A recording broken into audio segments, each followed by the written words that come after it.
I love the definition of rise because it actually means to no longer be limited or constrained by something, to be restored back to life, to be revived, to awaken, to ascend, to soar, to elevate.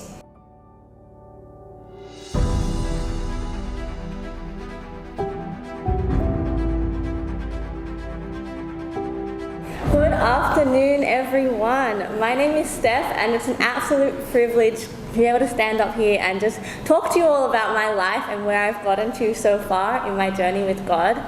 Before I start, though, I have to say every one of you is looking absolutely radiant today. You're absolutely stunning. So well done, everyone.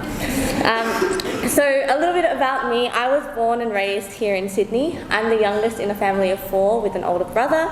I absolutely love Harry Potter, rhythmic gymnastics, everything horse related, and I also love baking. I'm 21 years old right now, and earlier this year I graduated with a Bachelor of Nursing Advanced from Western Sydney Uni, which now has led me to working at Westmead Children's Hospital full-time as a paediatric nurse, whilst also doing my honours research degree at the same time.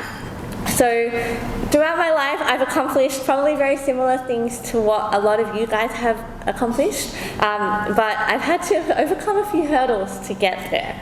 So I was born with something called, it's a congenital facial condition that's called a cleft lip and palate, and that basically means that as a baby, my face just did not form properly.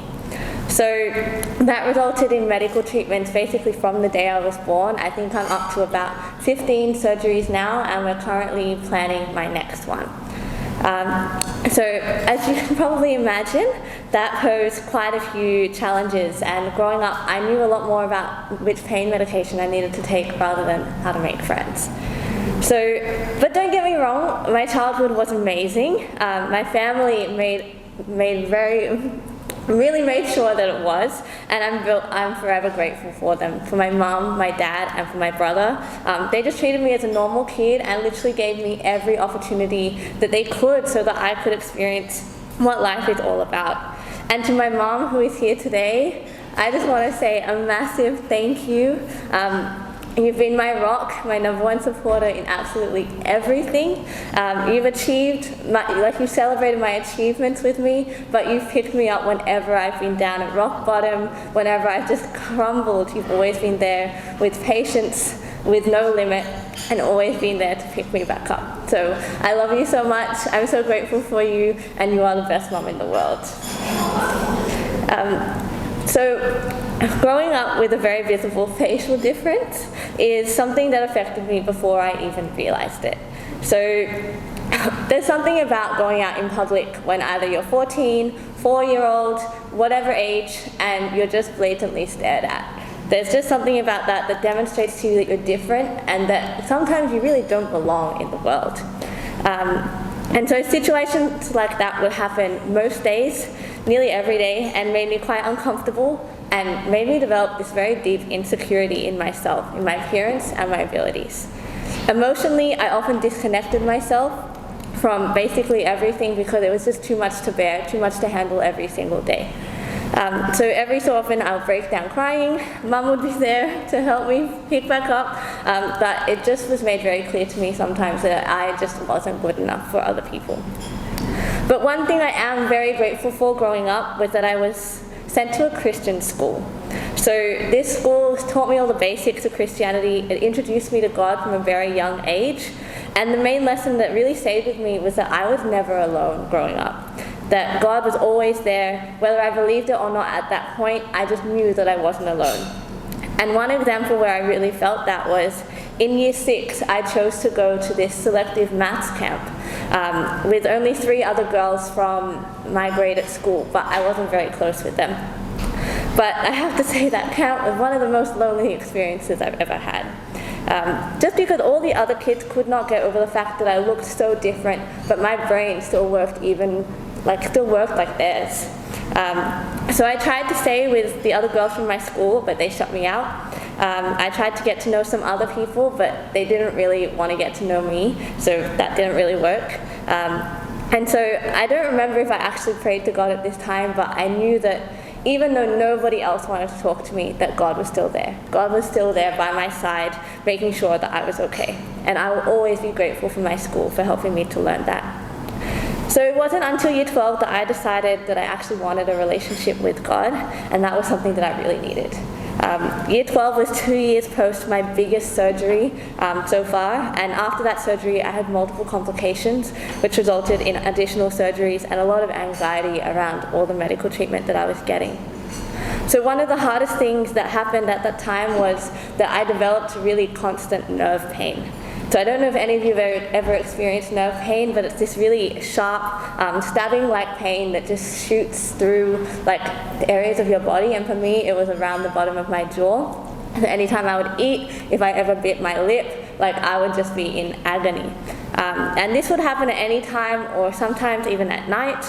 And it's actually something I'm still living with today. It's only recently flared up in the past couple of weeks, which might surprise you. It's actually a great thing because it means my nerves are healing, but honestly the pain can be brutal.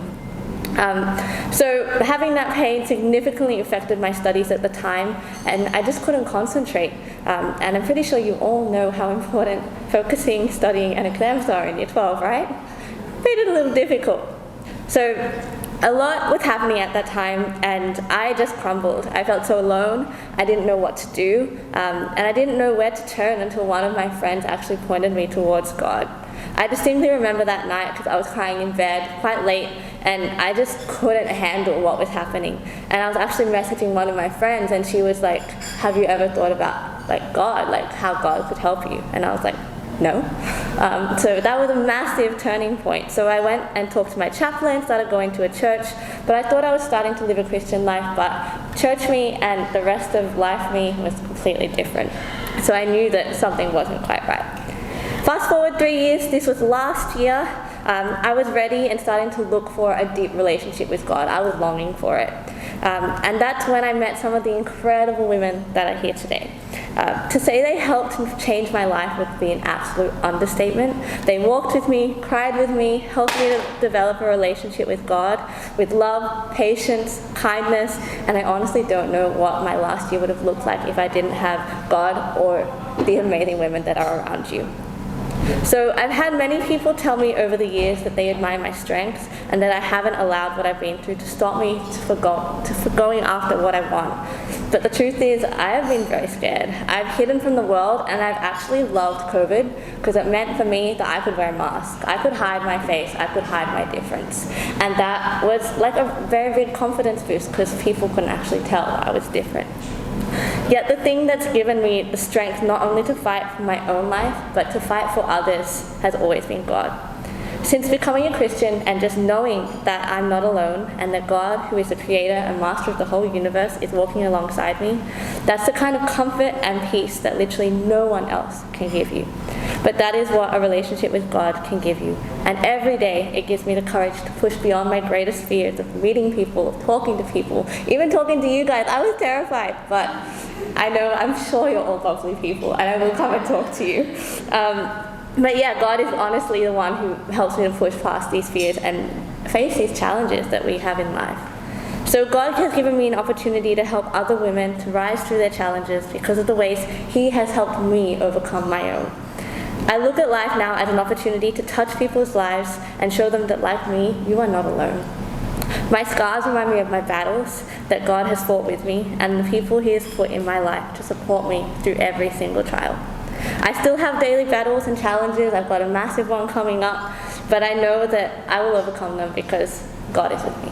Thanks for letting me share.